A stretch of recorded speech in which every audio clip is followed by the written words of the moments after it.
My brother got me kicked out of the house so he could use my room as a game room, and now, years later, after discovering that I bought my own house, my parents are demanding that I give it to him.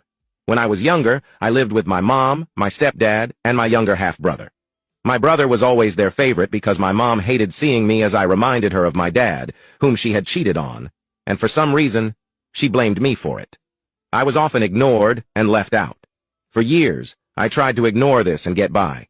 But the situation became unbearable when I was about 14 years old. My brother was spoiled and always got what he wanted. He was really into video games, and over time, he started complaining that the house didn't have enough space for him to have his own game room, something he had seen somewhere and now wanted. My parents then started hinting that I should leave the house so my brother could use my room as his game room.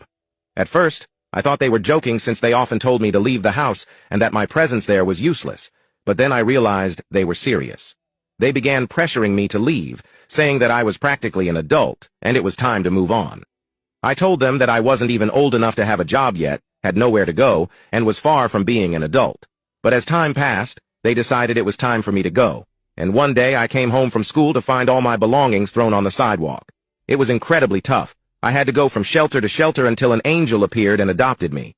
She was a police officer who lived near the shelter where I stayed the most, and we got to know each other.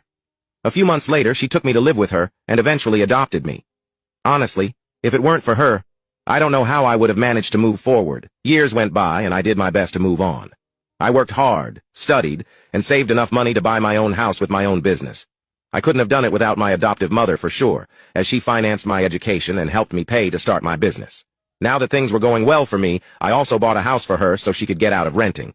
However, when my biological family found out that I had bought a house, and a house for my adoptive mother, apparently because the guy who sold me the house was a friend of my family, everything got worse again.